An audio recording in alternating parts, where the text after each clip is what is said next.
Damon Dash. What's happening? What's up, Dame? How are you? I'm good. How you doing? I'm good. I'm good. I'm good. Thank you so much for being here. Where are you right now? In Burbank at home? I'm in Wyoming. Oh, you're in Wyoming. What are you doing Yeah. out there? I had to go holler at Kanye for a second, and I was looking for Oh, some land. yeah, you did. I'm gonna ask you about that because I saw on your Instagram that great picture. So first of all, let's start here. You know, it's been a rough time out there in the world for pretty much everyone, right? All We're right. dealing with two pandemics, COVID-19 pandemic, the pandemic of racism as well, and things have really come to a head at this point. But how are you doing? How are you making it through, you and your family? Oh, I'm good. You know, I've been like social distancing for years. I've been creating my own bubble that racism can't penetrate, which is why I always suggested that everyone be independent and create their own environment so they don't have to be subjected to this type of abuse. And the only way to do that is economic empowerment. And, that means investing in yourself. So to me, when things like this happen, it's proof of concept for everything I'm saying because I've been able to make it where I don't, or my family won't have to be affected by this because I've already prepared them for it by controlling my own destiny. But I do feel that certain times action is necessary. I have empathy for everyone else. It's sort of like I feel like I've been trying to get the rest of the world to prepare for this for a while. My whole career has been that. And, people just got fed up. But I think if you don't internalize, then you don't get depressed. And then you don't have to overreact when things happen, or you don't have to take such a crazy stance because you've already released, you've already prepared. So I think, this is a great moment in history because it's time to change and everyone is on one sheet of paper and people are now accountable where you couldn't just do things and get over. Where before you could because there was no internet, there was no, social media. But now we see that people have the power. I've always said if the 99% ganged up against the 1% couldn't do nothing. But for some reason, I feel like we always get caught up in that division thing. I think racism is meant to divide the working class so we don't look at the first number 1% that keeps everybody distracted and oppressed because they need someone to do the physical work. Yeah. So I think all the bullshit is a distraction. I think we have the key to let ourselves out of slavery. It's within. Slavery and racism is not a physical thing. It's nothing that someone can do to you. It's something that you have to accept, and I never had. And I think I've been the odd one out because of that and been happy for it because I've never had to internalize. And years later, again, I feel like it's like, I wish we would have did this a while ago, or I wish we'd have prepared economically for this a while ago. But we do see the power of the people, and I'm happy about that. But I don't want to see so much collateral damage. You mentioned on your Instagram a few days ago, you said that you have been fearful of the police since you were 17 years old, right? Yep. Talk to me about that. And have you ever been the victim of police brutality yourself? Well, I was a drug dealer. I was a criminal. So I was always scared of the police because, I didn't want to go to jail. But I never judged the police for cheating because I was cheating. So I don't never think you can't catch a cheater unless you cheat. So I've never been mad at the police for cheating with criminals, but I've always felt bad about the fact that there's collateral damage and people that aren't criminals sometimes have to be subject to that or, be part of the collateral damage. But, I just sell drugs every day, all day. I broke laws every day, all day, so I can understand, well, my fear is because it was a professional part of the job. But right now, literally, I would say about a couple of hours ago, we were driving to the ranch and the police pulled us over and we were scared to death. We didn't do anything. But at this point in time, I don't want to be around the police because it's subject to the individual. He could do whatever the fuck he wants to do. So you could get a good policeman and have a good day. But if you catch a one that's, imbalanced or had a bad day, he can kick your ass. And there's not a damn thing you can do about it because a policeman is never going to convict another policeman. A policeman is never going to arrest another policeman unless he has to. So, there's no accountability for a policeman. So not all police are bad, but the bad ones are really bad. Do you Do you think that is going to change at this point? I mean, we've had a lot of empty promises in the past, right? Like we've been here before, maybe not to this extent. I can't see you anymore. I just see a beautiful view of the clouds. There you go. Do you think that we are really on the road to real change right now, where police do hold each other accountable? Because that's needed, obviously. Well, I think what I can say is this. Also, what you know about me is my business model was always keep those cameras on. It's been my best witness. So I've been taking pictures and documenting things that I thought were unjust, or just have the cameras on just in case. But I think the accountability has come from the fact that if something happens, the whole world will see it fast. The whole world can react fast. And that's the difference. We have to stay on their neck, keep them accountable. It doesn't mean start breaking shit. It just means don't have it. Invest in yourself. Somebody bothers you, that like my thing, when someone I thought was being racist, like in business, I would just buy their business and fire them. And that was the best way to cure racism. Wow. You've done that before a few times, huh? Absolutely. Okay. I like if you didn't let me in a club when I was young, I'm buying that club and I'm firing you. I've done that. That's a good way to handle it. I want to ask There's no you. other way to handle it. Yeah, but some people don't have Racism the is money about to economics yeah. and control. Whoever's the plug, it don't matter if you black or white, they listening to you. You know, if you make people money, they listening to you. Yeah. I want to get your opinion on this because you own Dame Dash Studios, your own streaming network. Did you hear about HBO Max removing Gone with the Wind from their lineup? Because it's a classic, but it's controversial, right? It portrays slavery. They don't have a choice right now. Positive. Yeah. What do you make of that? Because they're thinking about bringing it back next week, but having a black scholar sort of give it historical context. And I ain't thinking about that shit at all. I make my own Gone with the Wind. I don't give a too much about the past. I'm about, the future. I've learned from the past what I don't want done. Like to fix things. I like to have answers. Listen, if you don't want to see I'm Going with the Wind, don't watch it. But don't spend the time fighting over that bullshit. It doesn't yield. Go fight over something that's gonna make something happen in the future. I don't like spending energy complaining. I spend energy doing something. So instead of being mad about them playing Going with the Wind, I just put them out of business with Dame Dash Studios, period. And that's how I see it. Like, we're losing you a little bit. It's getting a bit pixelated. Where are you guys headed? Where we headed right now?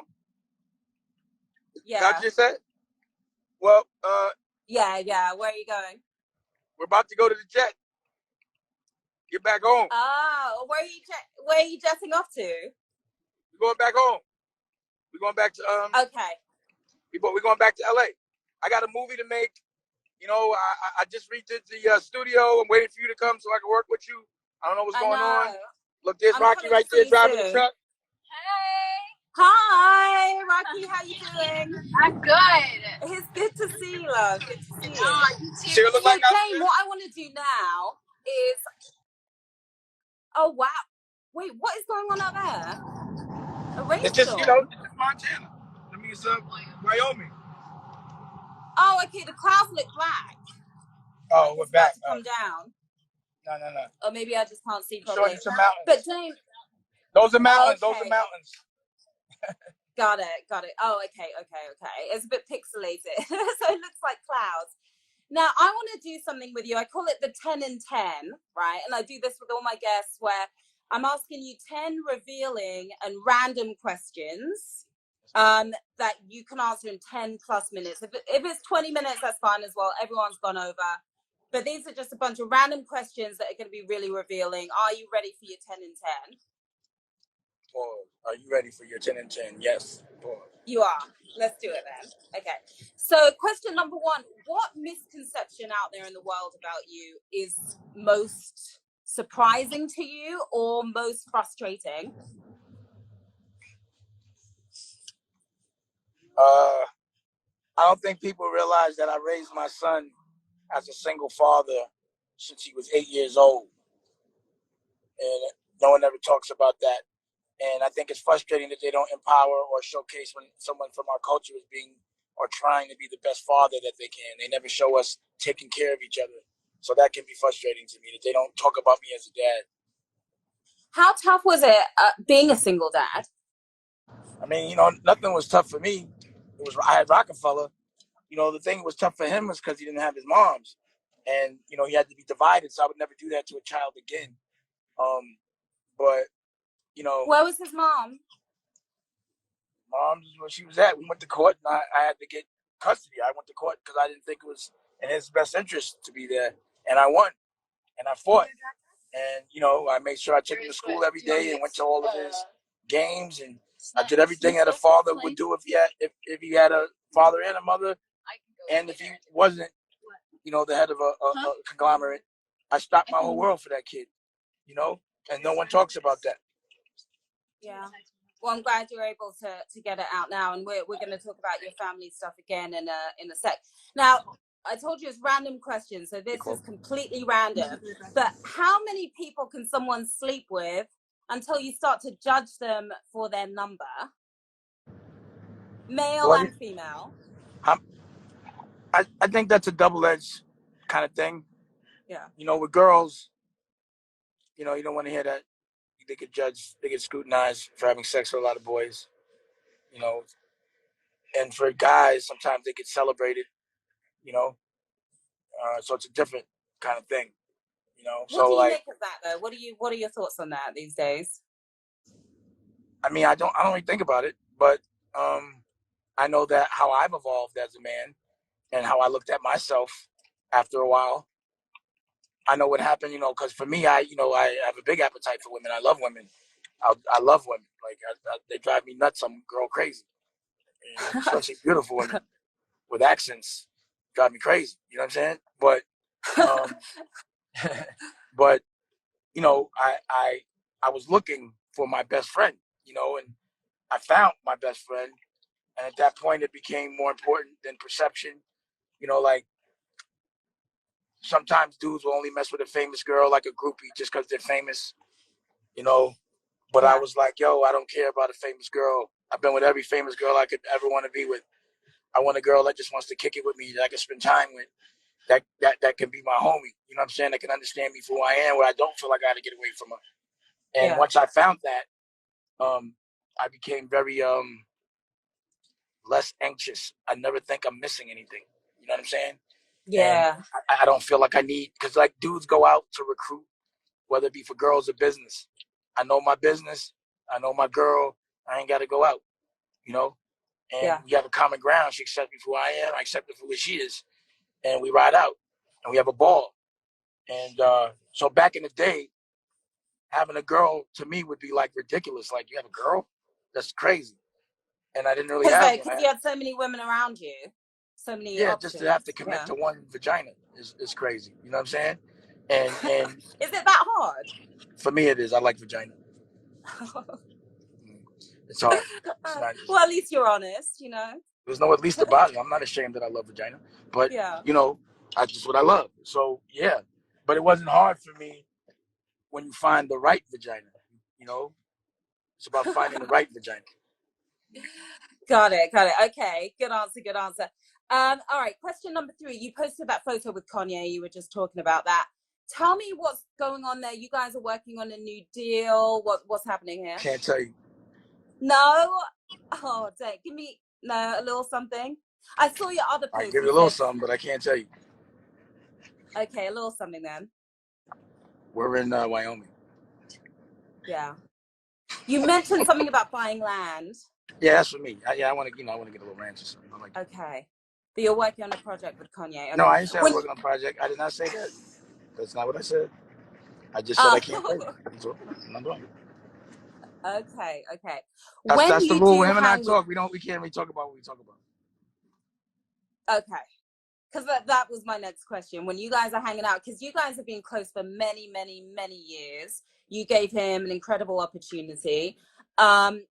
When you do hang out, what kind of stuff do you usually talk about then outside of business? Do you talk about personal stuff, family? Nah, he be fronting on me. That's all he do is front on me. He fronts on you in what way? Front on me. The shit he's doing is like Willy Wonka. And, it's like beyond what I dream. His dreams are bigger than mine, and I'm proud of him because he's done things that I didn't even think I could do, And his work ethic is serious. I could say that. if anybody is in competition with Kanye, you better never sleep, ever. I will tell you that right now. That he's on one. He's like, he's on one. I'll tell you that right now. But Okay, so he's trying something to help new the he's going world, to and I surprise us respect with. that. And he's trying to help the world, and I respect that. He's concerned more about the world than himself, and you'd be surprised about that. But that's the things that, those are the kind of conversations we have, and they're lengthy. But it's really about how to help culture. That's awesome. Do you and your family spend time with him and his family, with Kim and the kids, you and Rocky? Do you ever go out on... Oh, I think we lost you for a second. Hopefully you'll be back in a minute. In a second. You're back. Great. Do you have a double date, you and Rocky and Kim and Kanye? No. No, you haven't done that yet. Hi, picking up for Dykstra, Jessica. Okay. Did you say happy birthday to him? It was his birthday the other day. I can't sit here and talk about Kanye all day. Okay. We have 2 Kanye questions. We're moving on swiftly. All right. So your life is a movie, right? It really has been a movie. It's still a movie. When the movie comes out, because that's pretty inevitable, what is going to be the title? What would you love to be the title of a movie about your life, and who would play you, do you think? I mean, it would make sense if my son played me. It would make sense. That's a good one. Can he act? Yes. Pardon? Can he act? Does he act? I'm sure he could. Yeah, he definitely could act. He's a good actor, actually. Okay. Yeah. Because you guys look alike. Yeah, he's my son. Yeah. But sometimes, a kid can look like the other parent, but you guys and that's when you have to... Oh, yeah, I get it. Yeah. I got strong genes. Yeah. And what would the name of it be? The Dream Catcher. Is there 2 prescriptions in here? Dream Catcher, that's a good one. Oh, there should be 2. All right. That's all I do is make people's dreams come true. What is this one? Who would you play? What is it? There should be Tylenol 3. Who would you play? I don't know. I'd have to play, because we go way back, right? I met you from interviewing you when I was at PET, so I guess I'd be out there on the red carpet interviewing you. You know what's crazy is you haven't changed a bit. You haven't aged or anything. It's like you just interviewed. Thank you. You haven't really either. Just a little bit of gray, that's it. Just a slight color change in the beard, and that's it. Like you thank you. Still look as young as you ever did. I appreciate that. So do you. Yeah. Thank you. Yeah, because it's been a number of years. Okay, so here's one. So a lot of people don't realize that Stacey Dash is your cousin, even though you guys have the same last name.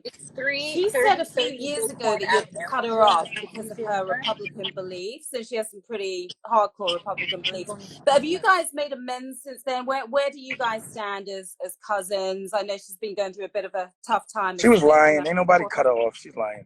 Oh, really? She's lying. Stacey be clowning, man. She's like that silly cousin that drunk uncle that says dumb shit. And you might argue it, but they still come back to the table. That's her. But I don't agree. I don't agree with a lot of things she does, but whatever. We're family, and it is what it is. Figured it out. But most of the time, like we don't discuss our family business in public. So I don't even know why she said that stupid shit. Yeah. Do you speak often? Would you consider her close to you? Not right now. Ups and downs, but not right now. Would you want to be closer, or you're good as is? I don't want to talk about that shit. Let's talk next question. You have 2 questions for another person per question. I'm not. Next. Okay. You can't ask me 5 questions. All right, here's a good one. You're going to be more comfortable with this. I'm comfortable with 1 question about somebody, but not 5. You know what I'm saying? Okay. I'm just, I'm trying to get the scoop. I am a journalist, gotta ask. What are you doing? All right, so question number 6. You're always promoting entrepreneurialism and going independent, and I love your message. How has the current climate, the pandemic, and the civil unrest, how has that affected your outlook as a businessman? And what kind of businesses and industries do you think people should be getting into right now, starting up, post-pandemic? Well, you know, me being in a streaming service, it was pandemic proof. I called it panda proof. Everybody was at home and everybody's ordering, so it works. And I would suggest people make content because content gives you residual income. So, you know, you have to make something that's has a narrative, a scripted, not just some random. And you'll make something that image will make you money every time it gets looked at, no matter how long. So 10 years from now, you get paid for something that you did 10 years ago, and you haven't done a thing.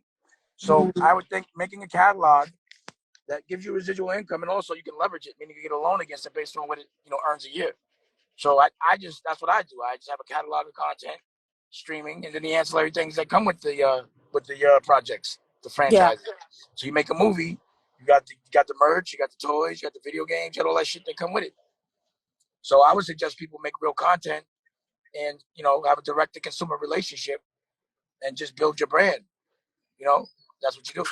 How do you make your content stand out with, not you personally, but how does somebody make their content stand out when there is so much content out there? It has to be better than everyone else's. So, there's an art in making films and television and telling a story. You have to be able to tell a story. You have to make it look good. And, you have to be able to market it and package it. And, it's really all in the story. It's all, it's like what makes one cheeseburger better than another cheeseburger. You know what I mean? Yeah. Everybody eats cheeseburgers in every restaurant. There's a lot of cheeseburger restaurants out there, but you're going to go to the one that has the best burger.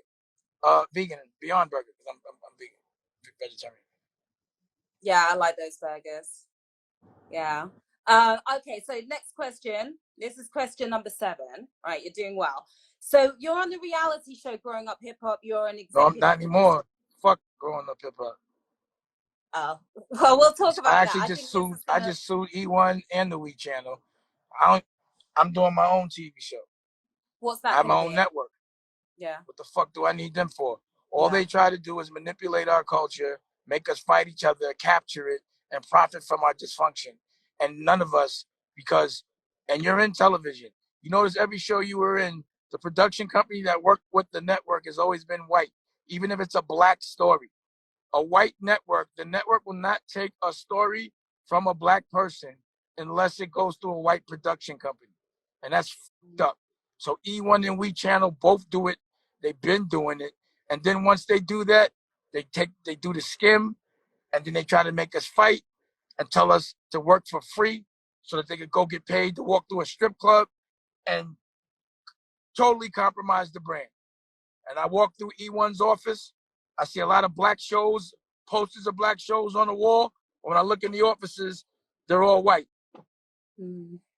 So, this might be a moment for television to change too. The reason why I started a network is because we don't have a network to showcase our heroes or control the narrative. Where can we get pure black news from? CNN? No. Yeah. Fox? BET doesn't have news anymore. No. That's where I used to work, doing BET. Exactly. Yeah. And BT is not owned by motherfucking anybody black. It's owned by Viacom. So, again, we can't control the narrative as it relates to television because we don't have the platform. I have the platform. I'm going to show people how to pass laws and lobby and what senators and congressmen need to be showcased because they're passing laws that help us. Yeah. I'm going to tell the stories that evolve us, not divide us. I'm going to teach us how to be healthy and embrace that, how to take care of each other, to understand that love is the strongest currency in all that you should be fighting for. Yeah. You broke is because you only trying to make money for yourself. The only purpose of making money is so the people you love don't have to struggle. And if you ain't working for that, you're working for shit.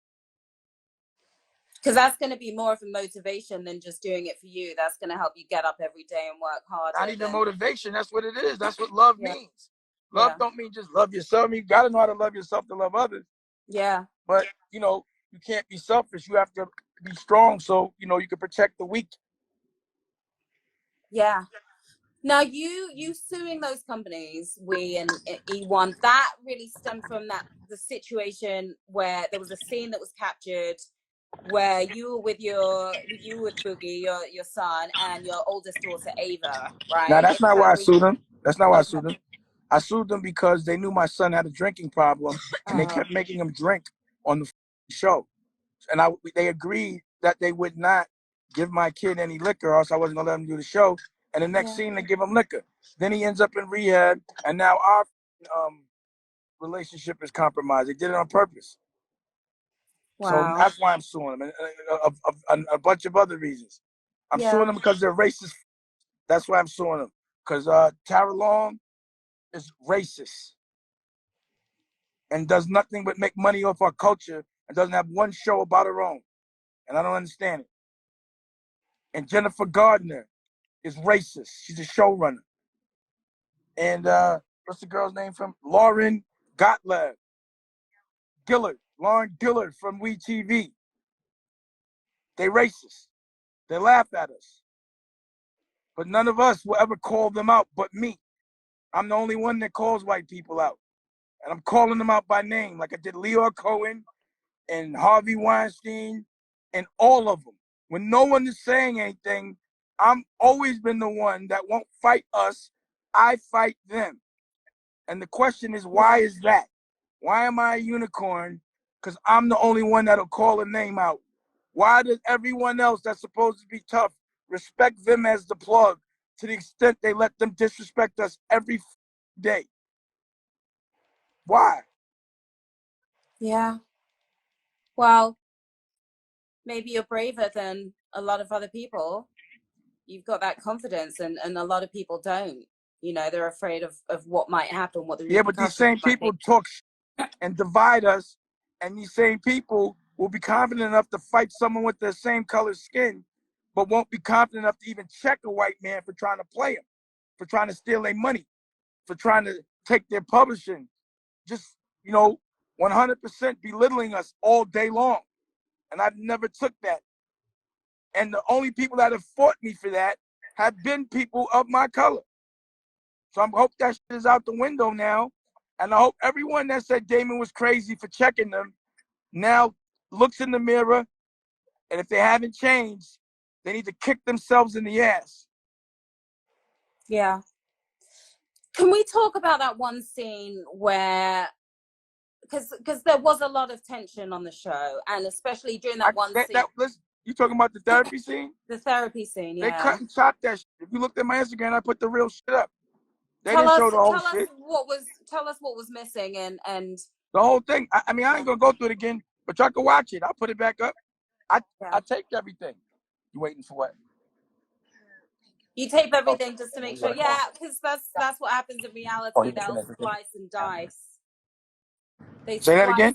That's what happens with reality TV, right? They splice it and dice it, and it oftentimes ends up being something very different. Yeah. Always. You already know. Yeah. How's your relationship with your kids, with Ava and Boogie, right now? They good. Yeah. We good. I mean, Ava's, it's funny when you say kids. Boogie's not a child anymore. He's my grown up. Yeah. You know what I'm saying? He's like 30 years old. So, he's a grown up. Huh? He's 30 now. He's like 28, 29. That's 30 to me. Okay. I thought he was even younger than that. But yeah, it is. They're certainly, Like, really he's not on my watch no more. I did my job. Like, how long I gotta be a daddy? He's fucking 30. What am I supposed to do? Yeah. Is he still on the show? He's staying on the show?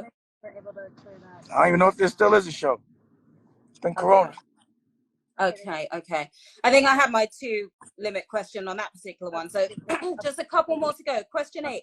Rocky is your wifey for lifey. You guys have such a solid bond. You were talking about it earlier. But what do you think is the secret that keeps you guys so strong like that? And did you have to change who you used to be in past relationships to make this work? Nah, the difference is she loves who I am. And I'm really attracted to her. I can't get enough of her. And that's what it is. She is amazing. For those who are just joining, can we take a quick look? Can we get Rocky on camera real quick just to say hi? Hi, that's Rocky, guys. If you haven't seen her before. Who's your boyfriend? Who you with? I can't really have that conversation. Oh, you can ask me all kind of questions, but I can't answer you. Yeah, but you're the I'm not answering another question until you answer that. No, come on. No, I just answered all. It's a You just asked me questions about everybody. My You can son, ask my me about my daughter, cousin. Kanye, my girl, and you can't tell me about your man? It's a complicated situation. What's the complicated about it? It's just a complicated situation, but I'll tell you later. Are you dating a couple? Yes, that's exactly what it is. Me too. No, I'm just kidding. Two couples. Wait, what'd she say? What did Rocky say? I didn't hear what she said. Huh? I didn't hear what she said. Say again. I didn't hear what Rocky said. Oh, what Rocky said? Yeah. She said, if you're dating a couple, you might as well date us. Oh. Okay, I'm just gonna go to the small couple. I don't want to cheat on the other couple though. I bet your couple ain't better than this couple. They might be. Your couple's not. You can't get a better couple than us. You guys are a great couple. I love you guys. Love you guys together. Moving swiftly. Is this your first time? Rocky wants to know. Rocky wants to know if that was your first time being with a female. Oh my god! Well, this interview took quite the turn, didn't it? Rocky Thanks a lot, guys. She was wondering, was that your first time being with a girl? No, I was joking. I've never done that before. You never been with a girl? No. I thought you was with a couple. You just said you were with a couple. No, I was kidding. You with a gay couple? You guys, huh? I was kidding. I was kidding. Oh, so you playing? Well, I need to know. I'm who just you with? playing around. Well, tell me who you with. There's somebody who's watching right now who I'm not. It's just a complicated situation. So we'll. Well, all my situations are complicated. What's this, a one-way? I don't like one-way relationships where I give you everything and you give me nothing. I don't like those kind of relationships. I feel like this is deja vu. Yeah, because you stay doing that. Did I see you saying this to somebody else on Instagram? No, don't try to get it off. No, I know that British trick. Don't try that old British on me. Who's your man and what's the complicated situation? The complicated situation is I was in and out of a relationship for a number of years, and so it's we'll see. What the fuck's complicated about that? Well, the in and out was complicated, but I guess all right, okay. I guess it is. I wasn't even asking about before. I ask about now. I don't care about before. Yeah. So that's basically what the situation was. But you have an on and off? Yeah. Are y'all on or off right now? Just, I think getting to know each other again. And then as far as what's the secret in being in an on and off relationship? What the fuck is that? Well, I'm quite personal about that stuff. I don't really. Well, you asked me a question about mine. You can never be personal about questions you ask. People care about you can't do that. What you're doing. You can't do that. No, you can't. If I ask you a question and answer it, you got to be prepared to answer the same question, or you can't even ask that question. All right. Don't ask me no questions that I can't ask you. Moving very quickly forward to question number 9. All right. If you had to do one of the following business ventures, right, you have to choose. You want a sweet iced tea? Would you do a new movie? Are you listening? Would you do a new movie with Lee Daniels or a new album with Jay-Z? And you have to choose one or the other. Next question. Oh. Next question, really? You don't answer no questions, so I'm not even doing that. No, that's not fair. Next question. Look, they all want to know. Thumbs up. I don't care. Next question. Yeah. Okay. All right. Then I'm going to make a decision for you. Go ahead. I think you'd do another movie with Lee Daniels because you guys have now come to an understanding, haven't you? And you've respected his work for a long time. Okay, cool. He's a good filmmaker, then yeah. Why would I want to make a film with a good filmmaker? Yeah. See, black people take shit too personal. I gotta like him if it's a business situation, but I didn't say I didn't. But he makes films. I make films. What about Jay? I'm not into. Like for me, rapping at 50 is not a good look to me. I don't care how good it is. I don't do it. You want a little bit of sugar in your hazelnut? Yeah. Gotcha. All right. Well, we are on number 10. I'm sure you're glad to hear that. We're on the last question, so I'm sure you're happy to hear that. I love So, talking to you. well, I love talking to you too. I like doing it this way, where I ask the questions. Though this is the better way. Like, you like it when I can't be in front of you, when I can't really, like, we can't really have that conversation. You can say some funny stuff when I can't be in front of you. I feel like the last time. When was the last time we saw each other in person? I feel like it was. I think you was at my gallery. That movie theater. What movie theater? And remember, I ran into you randomly. There was Lee Daniels was actually inside the movie theater. Oh yeah, and I was looking for him.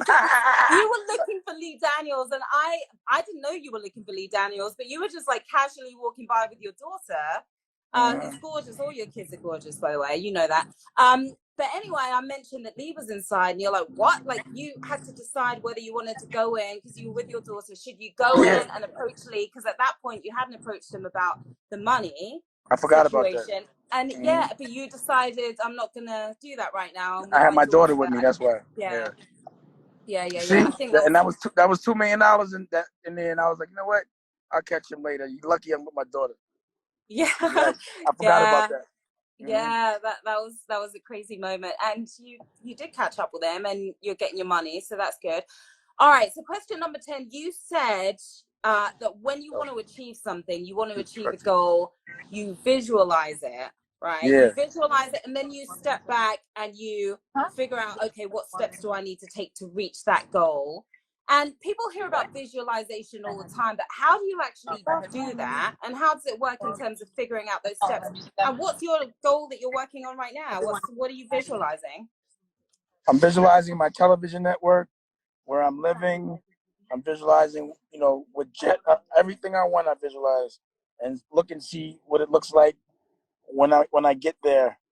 And, again, if you can think about something or visualize it for more than a minute and a half, it becomes a manifestation. Okay. And so your TV network is your next. That's what you're focused on. Where do you want to see it go in the coming months, years? I'm gonna be bigger than Disney and HBO and Netflix. I'm not hustling on a crowded block. Who do you know has a television network? You know what I'm saying? Who do you know pays for their own television network and doesn't use other people's money? It doesn't exist. Who you know that not only has their own television, also direct, act, write, produce the content. I don't have to outsource. And then I also have a focus. My programming isn't about distractions. It's about health is wealth, eating better. It's about healing is gangster, therapy. There's some real gangster OG stories. We make original movies. Yeah. We have the Yah Squad, the history of religion. We have politics. We have yoga. We have pretty incredible entrepreneurial leadership. Yeah. We have OSG Network, which is 90 principles, Black principles. We're not traditionally, television programs you to distract you to be a slave, to want to live vicariously through people, actors that don't even really live that life. It's a distraction. I'm deprogramming. I'm showing self-awareness and showing you how and what real wealth is. Respect, health, honor, integrity, loving others before you love yourself, education correctly, all of these kind of things. And that's what this is about. Yeah, sounds good. Last question for you. What advice do you have for people out there who are entrepreneurs and who are really struggling right now because of what happened with the pandemic? They've lost money. It's a test. Yeah. If you're an entrepreneur, shit ain't supposed to be easy. It's always the darkest before the dawn. It's those defining moments that shows your character. Being an entrepreneur, if it was easy, everyone could do it. It's like saying I'm gonna play football without getting tackled. Yeah. I'm gonna be a boxer without getting punched. It's all part of the game. Pull your skirt up, stop crying, or else, and lead. Be a general, not a soldier. Have answers. Stop waiting to be told what to do. And you gotta hustle hard. If you don't, your competition is gonna destroy you. You got to hustle harder than the people you're trying to beat. You got to be strategic. Yeah. And if you expect something to be given to you, you're going to be caught out there. You're going to be left alone. Yeah. Yeah. And you're just a prime example of that, like just not giving up. And you know, you've lost businesses at times and you've bounced back. And I've never lost a business in my life.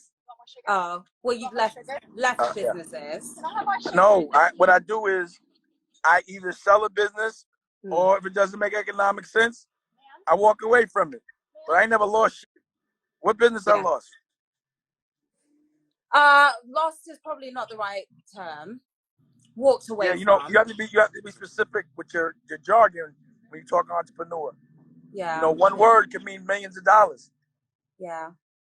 Yeah. Good point. Where are you guys now? Are you at the airport yet? Oh, no.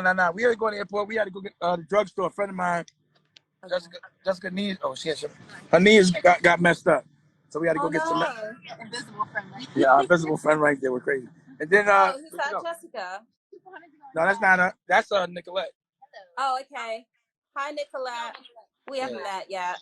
You haven't met Nicolette? No, we haven't met yet. Yeah, she can't wait to meet you. Oh. And then well, I can't wait. So we gotta go back to the hotel, get our shit, then we out. Okay. Well, have a good flight. And also, Nicolette's like the only person I know that loves women more than me. And she loves you. She hasn't even met me yet. She says she liked that accent. She liked that accent. Well, thank you. Did you ever see me? You remember when I lived in London for a little while? Yeah, you and Posh Spice, Victoria Beckham were really close, weren't you? You guys were working on a bunch of stuff when you were out there in London. How was your experience in London? I had a ball. You know, it was crazy. I got way too famous in London. I couldn't be out there too much. Really? Was it? Yeah, it was like I was a real rock star out there. They'd be chasing me out there. It would be crazy. Like physically, did you ever have to actually physically run to escape the crowd? Well, you know, I'm not pussy, so I don't run. But like I'll go into like a store, I'll come out, it'd be like 40, 50 people outside, and I'd be shouting all the gas. Yeah. That's a lot. We've got somebody from London right now throwing up the Union Jack flag. Dane, thank you for being so candid as always. Thank you for being so open. Thank you for not being so candid and not being so open and want me to tell all my business and you don't want to tell me none of yours. The journalist is my name Johnny Dash? Yes. No, it ain't. The journalist is supposed to not be part of the story. That's the journal. Who makes the rules there? Well, that used to be the rule anyway. Well, everything's changed. It's a new world after today. It has. Now we're right there in the middle of it. well, let me ask you a question. Now that, you know, and again, I've been telling people to do this all their lives, but as a journalist or someone that, you know, is a personality that interviews people, now that all these famous people are now turning into journalists and doing interviews, what are you going to do? That's your competition now.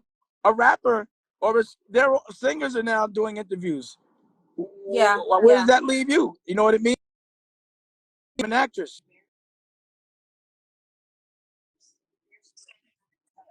It's competition, but it's not the level of competition you might think, because that's how I feel. Yeah, right. Yeah, it is not, because there are certain skills that I have accrued as my time doing this that they don't have. Or I'm not going to say everyone across the board. Yeah, but you know, it's just like you know, maybe a rapper might get on a record with a more famous rapper, and make a hit record. Yeah. And you know, a guy that's really good could get on a record without someone famous. Nobody hears it. Yeah. It's like the celebrity is what people leverage. So the more famous you are, the more people, no matter how good you are, even though that does mean a lot, but the more famous you are, the more it'll help more people want to see you. Definitely. Well, come be in this movie. Stop playing around. Huh? Come out here and be in this movie. We'll talk about it. About it. You probably made me more famous with you turning these questions around on me, so thanks for that. Go on. But no, I'm going to come out and see you guys soon. When? Soon. What's soon to you? Wait, now your lips aren't matching. You're out of sync now. I'm not sure what's going on. I can't hear you anymore. The volume's gone. You heard what I said. When? I'm just kidding. Read We'll my talk lips. about it. When? I can't read it. Those are your fingers, though. No, we'll talk, Dane. We'll talk. Thank you, guys. Thank you. I said, No guys, problem. well, thank you all, but thank That's you, what was Dane. coming. Rocky, Oh, I would so like good to know see when. you. Hi, I have a question though for you. When are you coming to LA? Okay. And Nicolette wants I'm to know. coming to see you guys. I'm Just to coming see us? very soon, like maybe in the next month. I'll come see you guys. Don't make a promise you can't keep. Woo! Well, I didn't promise, but I said maybe. But I am gonna. I promise. You know you don't keep your promises. I promise. You know you don't keep your promise to come and promises. see you. What do I All right, get? push your punk out if you don't come. Rocky wants to know. What's your punk out if you don't come? Wait, I'm not. Wait, what? If you don't, it's a punk out. So if you don't come, Oh, you gotta it's a do punk out. something. No, it's not punk out. No, You I mean always I'm gonna punk come. out. No. Huh? I'm gonna come see you guys. All right, we'll see. I will. So what's the punk out it'll if you be don't? fun. Well, What's the punk out if you don't? I don't know. I don't know. How's that work? If you don't come, then you got to do something. Then what you do know, I have to do if I don't? I don't know. Let's discuss offline. Okay. But it was fun, guys. It was fun. It was fun. Yeah, we'll talk offline. We're down. Talk offline. We'll talk. We'll talk soon, guys. Thank you. I appreciate it. If you want another awesome video in our Black Excellence series, check out the video right there next to me. I think you'll enjoy it. Continue to believe, and I'll see you there.